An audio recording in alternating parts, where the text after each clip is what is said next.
Political science and public administration की smart study के लिए सब्सक्राइब करिए मेरा channel political science by doctor Shipra Verma and hit the bell icon for latest update of my videos. Hello dear friends, मैं doctor Shipra Verma स्वागत करती हूँ आपका अपने channel political science by doctor Shipra Verma में। वीडियो के थंबनेल को देखकर आप सभी जान गए होंगे कि आज मैं पब्लिक एडमिनिस्ट्रेशन की फिर से MCQs प्रैक्टिस करवा रही हूँ, क्योंकि जो आपका नेट एग्ज़ाम है वो जब भी होगा या तो वो जुलाई के लास्ट वीक में होगा या फिर अगस्त में फर्स्ट या सेकेंड वीक तक हो जाएगा। इसके बारे में डिसीजन जल्द ही लिया जाएगा NTA द्वारा, और जैसे ही कोई नोटिफिकेशन मिलेगी मैं आपको सबसे पहले सूचित करूंगी आप सभी लोग को। आप सभी लोग मेरे व्हाट्सएप ग्रुप से जुड़ जाइए और टेलीग्राम ग्रुप से जुड़ जाइए, तो उस पर जो भी आपको मैं इन्फॉर्मेशन होगी आपको जल्दी ही मिल जाएगी।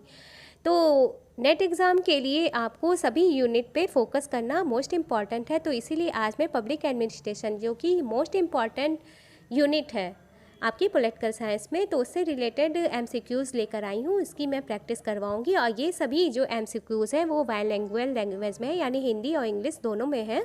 तो आप सभी के लिए ये मोस्ट इम्पॉर्टेंट MCQs होगा, तो मेरे साथ साथ आप सभी लोग प्रैक्टिस करिएगा MCQs की।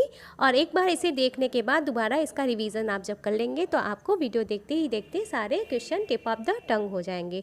तो चलिए शुरू करते हैं आज का वीडियो, जिसके अंतर्गत हम पब्लिक एडमिनिस्ट्रेशन के मोस्ट इम्पॉर्टेंट MCQs की प्रैक्टिस करेंगे, और ये पार्ट 1 है। ठीक है, तो आपके सामने जो स्क्रीन पे क्वेश्चन है वो है पहला, Lasswell's vision of policy science was, यानी लासवेल का नीति विज्ञान के बारे में क्या विज़न था। आपके ऑप्शन है A multidisciplinary, B not multidisciplinary, C universal और D none of the these. तो पहला है अंत अनुशासनात्मक, ब अंत अनुशासनात्मक नहीं, स सार्वभौमिक और द इनमें से कोई नहीं। तो इस क्वेश्चन का सही आंसर ऑप्शन ए यानी मल्टी डिसिप्लिनरी यानी अंत अनुशासनात्मक। ठीक है, लासवेल का नीति विज्ञान के बारे में जो विजन था वो अंत अनुशासनात्मक था, क्योंकि लासवेल जो है वो फादर ऑफ पॉलिसी साइंस कहे जाते थे, और इन्होंने इस संबंध पे सबसे पहले अपने विचार प्रस्तुत किए थे, और नीति विज्ञान के बारे में उन्होंने सर्वप्रथम अपने विचार प्रस्तुत किए थे।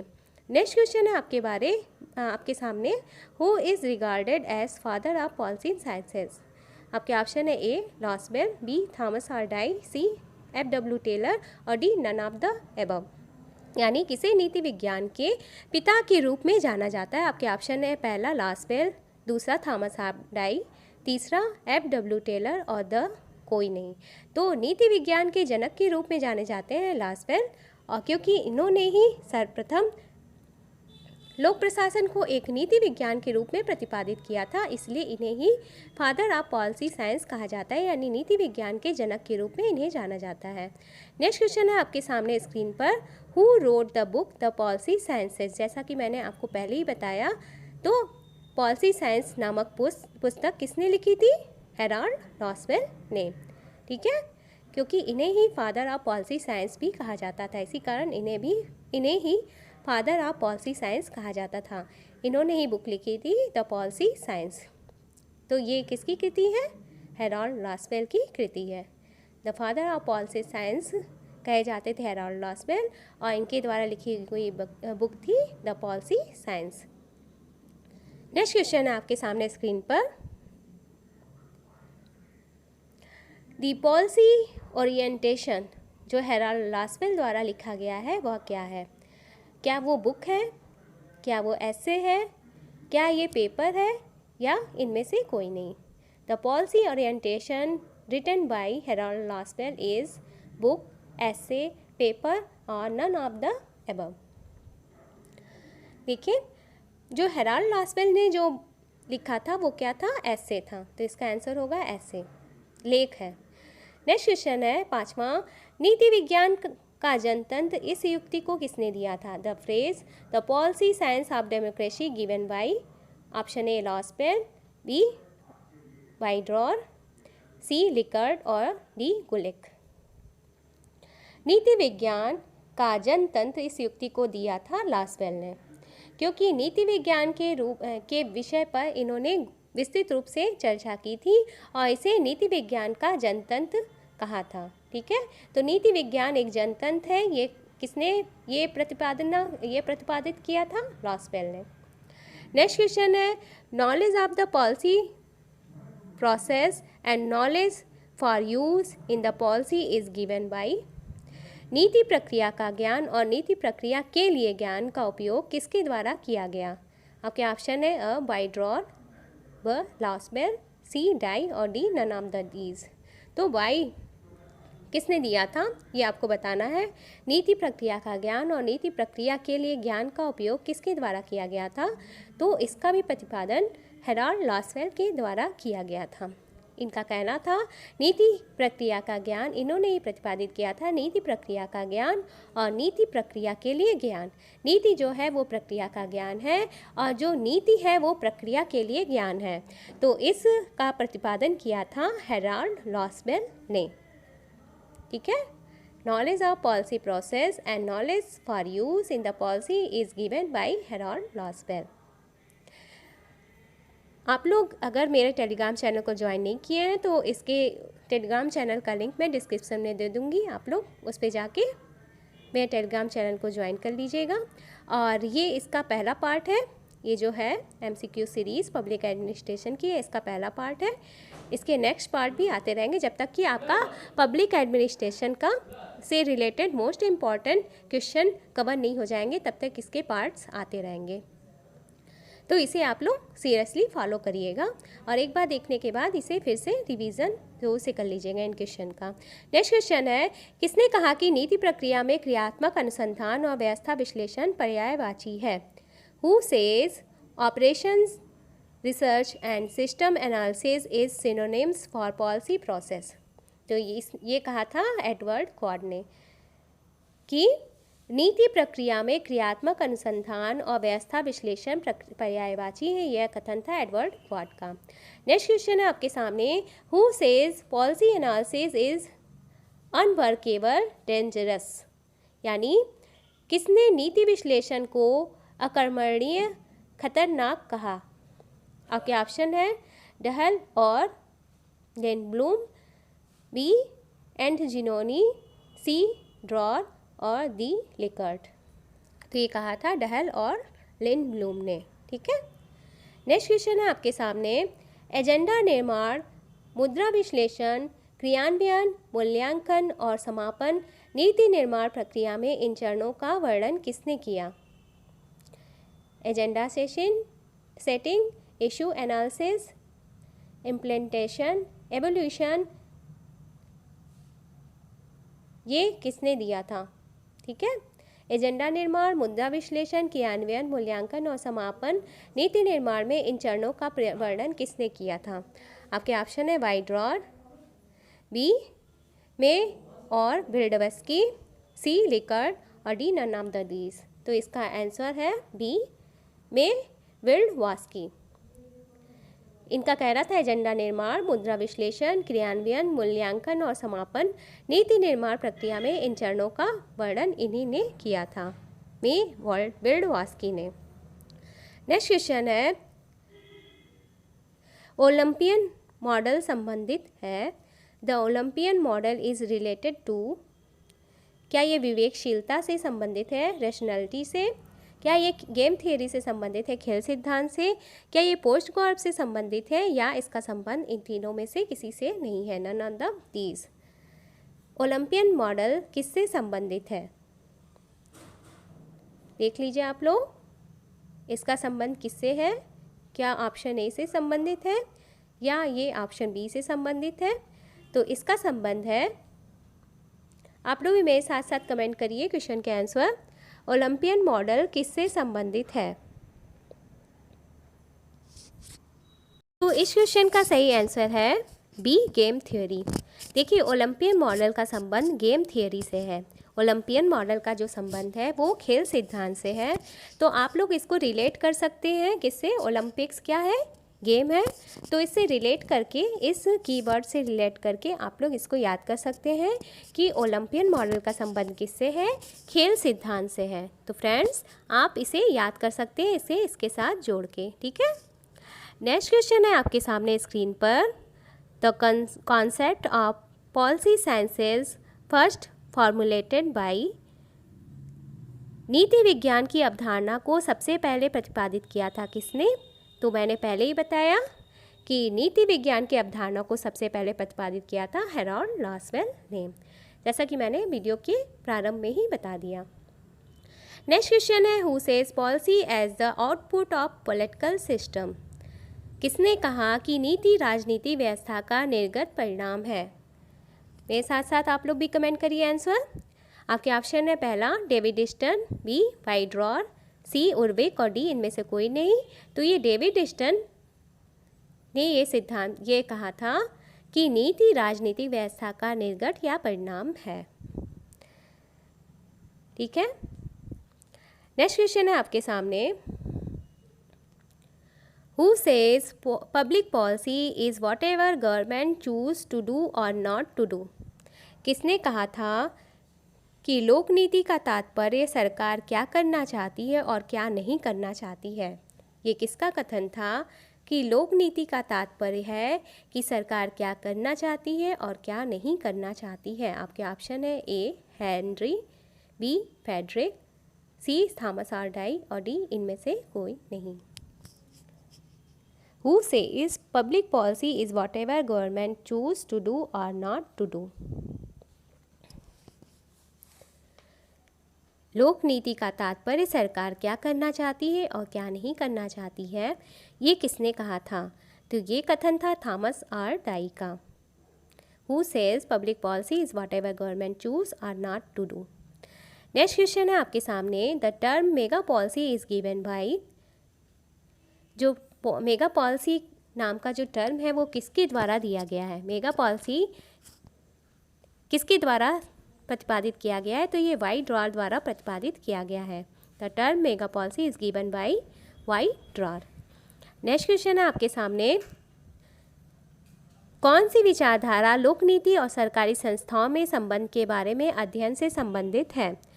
विच approach is related study of relationship between public policy and government institutions.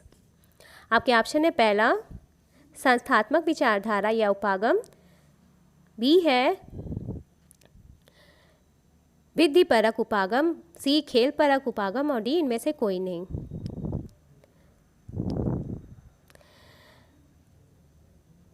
Which approach is related study of relationship between public policy and government institutions, कौन सी विचारधारा लोकनीति और सरकारी संस्थाओं में संबंध के बारे में अध्ययन से संबंधित है? तो संस्थात्मक विचारधारा जो इंस्टीट्यूशनल अप्रोच है, संस्थात्मक विचारधारा ये उपागम है, इसका संबंध है लोकनीति और सरकारी संस्थाओं से, ठीक है। तो इस क्वेश्चन का सही आंसर है ऑप्शन ए इंस्टीट्यूशनल अप्रोच या संस्थात्मक विचारधारा। ये सारे क्वेश्चन मोस्ट इम्पॉर्टेंट है, तो वीडियो को स्किप किए बिना अंत तक देखिएगा और इसका रिवीजन एक बार ज़रूर से कर लीजिएगा। नेक्स्ट क्वेश्चन है आपके सामने, the key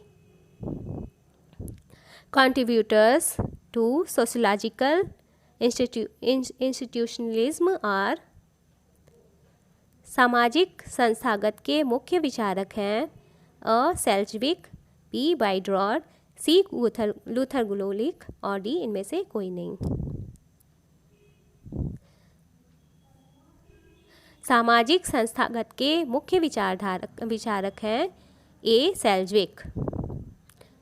The key contributors to sociological institutionalism are सेल्जविक, ठीक है, इसके मुख्य विचारक हैं सेल्जविक।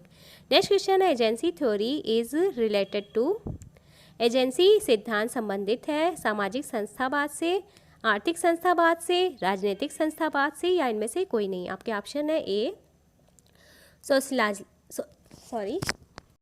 सोशलॉजिकल इंस्टीट्यूशनलिज्म, इकोनॉमिक इंस्टीट्यूशनलिज्म और पॉलिटिकल इंस्टीट्यूशनलिज्म या D none of the above. तो इसका संबंध है बी से, इसका संबंध है आर्थिक संस्थावाद से।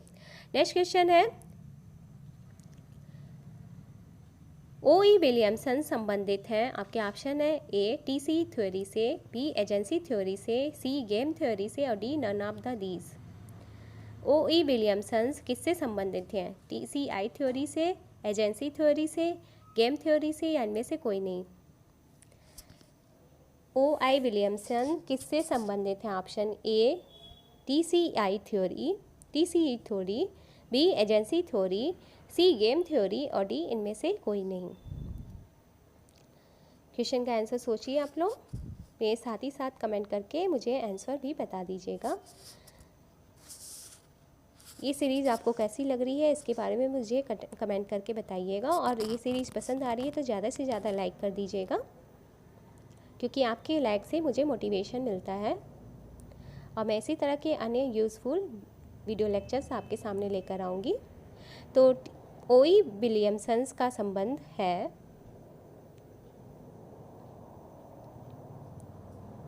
पढ़ लीजिए ऑप्शन।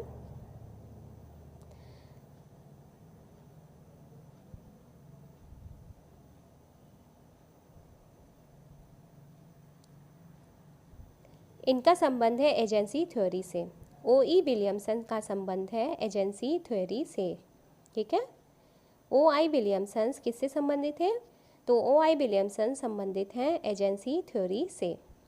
नेक्स्ट क्वेश्चन है आपके सामने, कौन सा सिद्धांत अभिकर्ता, समझौता और एजेंट के बीच संबंधों में उत्पन्न समस्याओं पर ध्यान केंद्रित करता है? Which theory focuses on the problem emerging from the relationship between principals, contracts and agents providers.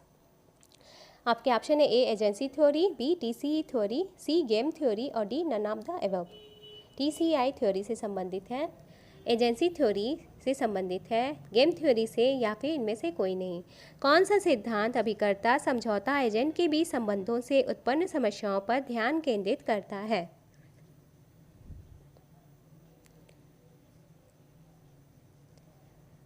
Question के आंसर देखिए, ये विभिन्न परीक्षाओं में पूछे गए क्वेश्चन हैं, तो इसका संबंध ये एजेंसी थ्योरी जो है इसमें देखिए ऑप्शन इधर उधर हो गया है।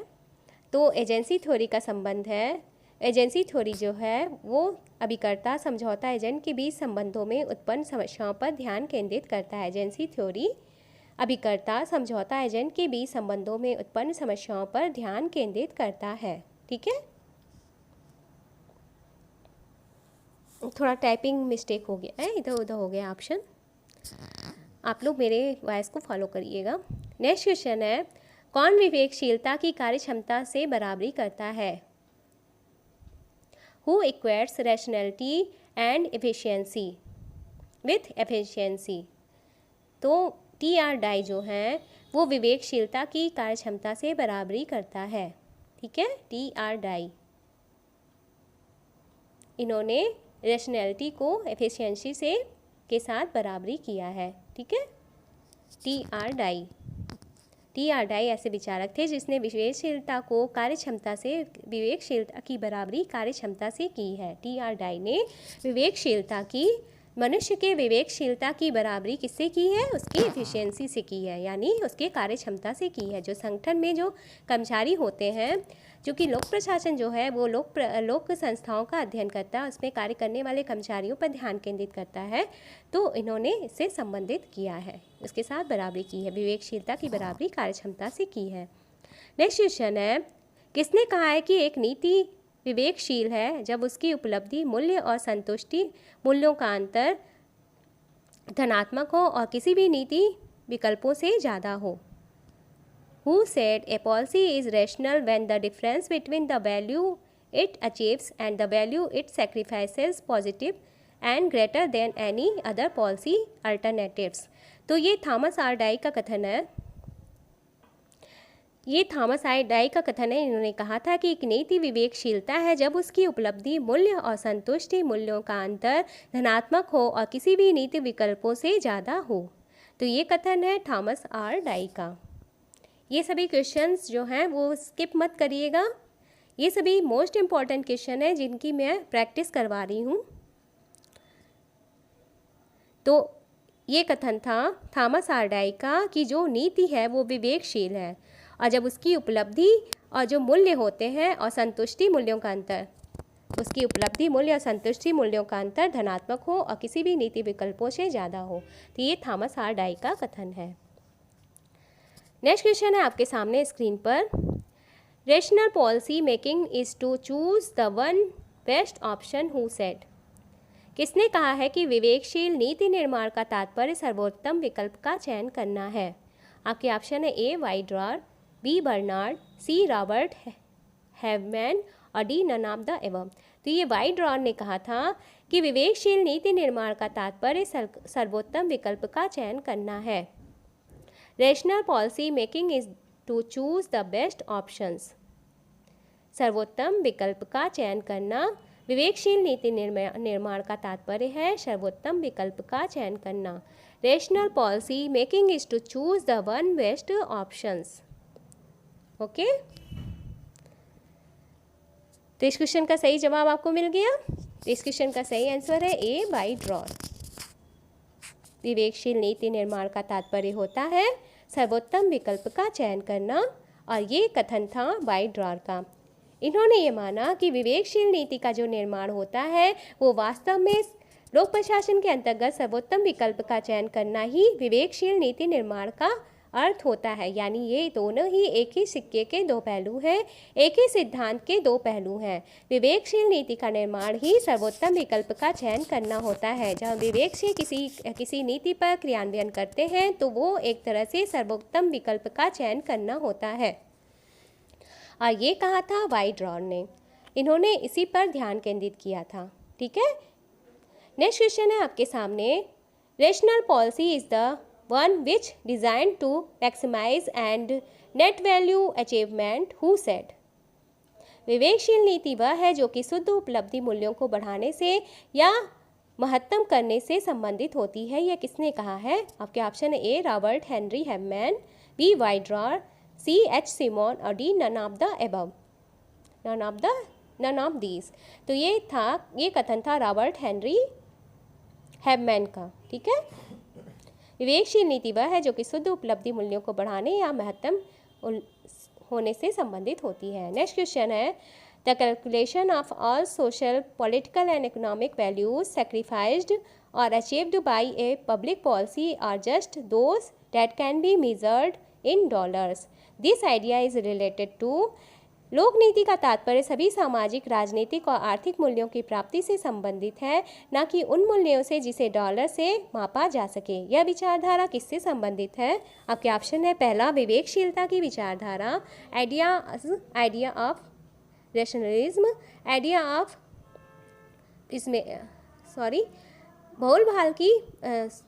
बहुलवाद की विचारधारा से संबंधित है। तो इसका जो ऑप्शन है वो आइडिया ऑफ रैशनलिज्म से संबंधित है, यानी विवेकशीलता की विचारधारा से संबंधित है ये सिद्धांत। ठीक है, नेक्स्ट क्वेश्चन है, लागत लाभ विश्लेषण तकनीक सबसे पहले कब विकसित हुई? माफ़ करिएगा, थोड़ा गला खराब है तो थोड़ा प्रोनाउंसिएशन में मिस्टेक हो जा रहा है, थोड़ा मैनेज कर लीजिएगा आप लोग आवाज़ में। लागत लाभ विश्लेषण तकनीक सबसे पहले कहाँ पे विकसित हुई? क्वेश्चन पूछ रहा है। The technique of cost benefit analysis was first developed in USA, UK, France and none of the these. तो इसका जो सिद्धांत विकसित हुआ था, लागत लाभ विश्लेषण तकनीक का सिद्धांत विकसित हुआ था USA में।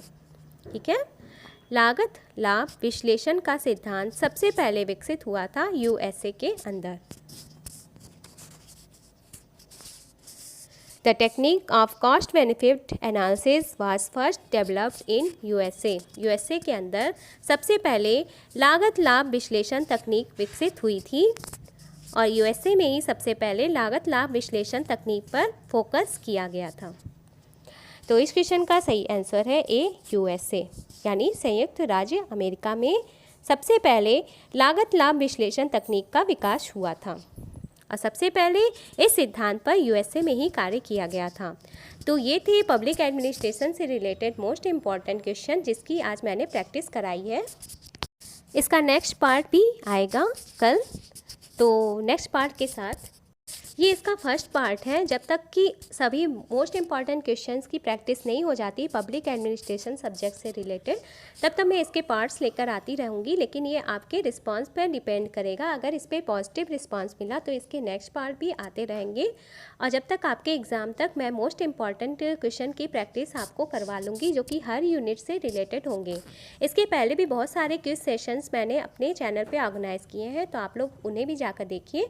अगले क्विज सेशन के साथ आपके सामने फिर से प्रस्तुत होंगी। तब तक के लिए बाय।